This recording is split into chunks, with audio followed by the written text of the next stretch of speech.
Sapato, amiga. Muitas vezes penso que preciso dizer coisas que são importantes, compartilhá-las, verbalizá-las, mesmo correndo o risco de que sejam rejeitadas ou mal entendidas. Mas além do que qualquer outro efeito, o fato de dizê-las me faz bem. Eu estou aqui como poeta negra lésbica. E sobre o significado disso tudo, repousa o fato de eu ainda estar viva. Tive que retornar sobre mim mesma e sobre a vida com uma severa e urgente lucidez, que me deixaram ainda tremendo, mas ainda mais forte. É uma situação com a qual muitas mulheres talvez se deparam. De repente, até algumas de vocês hoje. As coisas que compreendi nesse período me ajudaram a entender muito mais do que sinto sobre a transformação do silêncio em linguagem, em ação. Ao tomar consciência, forçadamente, da minha mortalidade, do que eu desejava e queria para minha vida, durasse o que ela durasse, as prioridades e omissões brilharam sobre uma luz impiedosa. E do que mais me arrependi foram dos meus silêncios. O que me dava tanto medo? Questionar, dizer o que pensava, podia provocar dor ou morte, mas todas sofremos de muitas maneiras, o tempo todo, sem que a dor suma ou diminua. A morte não é mais do que o silêncio final. E pode chegar agora mesmo, rapidamente, sem que eu tenha dito tudo o que precisava dizer. Só havia traído a mim mesma nesses pequenos silêncios, pensando que algum dia eu iria falar ou que outros iriam falar.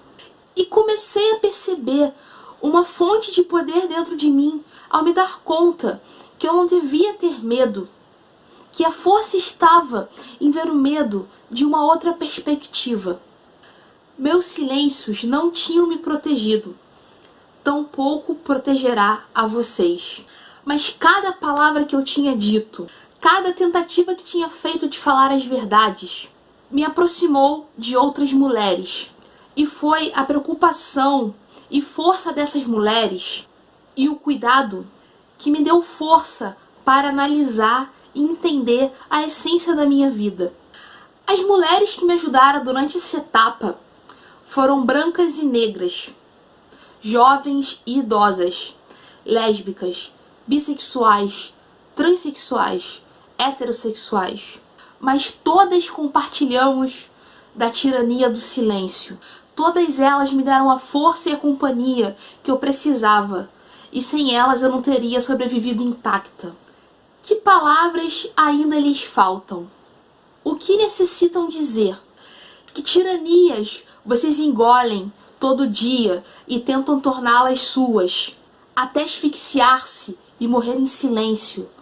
Talvez, para algumas de vocês hoje, eu represento os seus medos, porque sou mulher, porque sou negra, porque sou lésbica, porque sou eu mesma, uma poeta guerreira, fazendo o seu trabalho. Eu me pergunto, vocês estão fazendo o seu? E certamente tenho medo, porque a transformação do silêncio em linguagem e ação é um ato de autorrevelação, e isso sempre parece estar cheio de perigos. Nunca se é uma pessoa inteira se guarda silêncios dentro de si, porque esse pedacinho fica sempre dentro de ti e ele quer sair. E se segue ignorando a sua existência, ele cresce e fica cada vez mais furioso.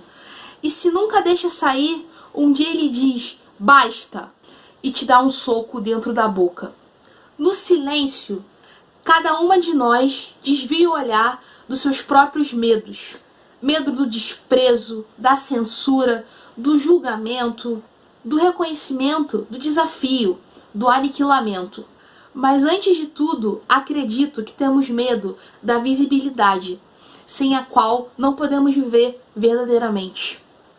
Nesse país em que a diferença racial cria uma constante, ainda que não seja explícita, distorção da visão, As mulheres negras têm sido visíveis por um lado, enquanto que por outro são invisibilizadas pela distorção do racismo. Ainda dentro do movimento de mulheres, tivemos que lutar. E seguimos lutando por essa visibilidade. Ao mesmo tempo, nos faz mais vulneráveis por sermos negras. Porque para sobreviver nessa boca de dragão que chamamos de América, tivemos que aprender essa primeira lição, a mais vital, e não imaginávamos que fôssemos sobreviver. Não como seres humanos. E essa visibilidade que nos faz tão vulneráveis é também a nossa fonte de força, a nossa maior fortaleza. Porque a máquina vai tratar de nos triturar de qualquer maneira, falando ou não. Podemos sentar no canto e emudecer, jamais falar, enquanto nossas irmãs seguem falando, enquanto nossos filhos são destruídos, enquanto nossas irmãs falam e são desprezadas, enquanto nossas terras são envenenadas. Podemos ficar quietas em nossos cantos, se sentindo seguras, mas ainda assim seguiremos tendo medo. Cada uma de nós compartilhamos um compromisso com a linguagem e o seu poder, e também com a recuperação dela que foi usada contra nós. Na transformação do silêncio em linguagem e ação, é de uma necessidade vital para estabelecer e examinar a transformação desse papel. Mas, com exceção da morte, nós já passamos por tudo isso e fizemos em silêncio. Eu penso que se eu tivesse mantido por toda a minha vida um juramento de silêncio, eu teria passado pelas mesmas coisas que passei e morreria. É bom lembrar para não perder a perspectiva. E quando as palavras das mulheres clamam por serem ouvidas, cada uma de nós deve reconhecer a nossa responsabilidade de tirar essas palavras para fora, lê-las, examiná-las. Não vamos nos esconder de trás das falsas separações que nos impuseram e que seguidamente aceitamos como nossas. Podemos aprender a trabalhar e a falar apesar do medo, da mesma maneira que aprendemos a trabalhar e a falar apesar de cansadas. Fomos ensinadas a aprender a respeitar mais o medo do que a nossa necessidade de linguagem e definição. Mas se esperarmos em silêncio que a coragem chegue, o peso do silêncio vai nos afogar. O fato de estarmos aqui e eu estar dizendo estas palavras já é uma tentativa de quebrar o silêncio e estender uma ponte sobre as nossas diferenças. Porque não são as diferenças que nos imobilizam, são o silêncio. E restam tantos silêncios para romper.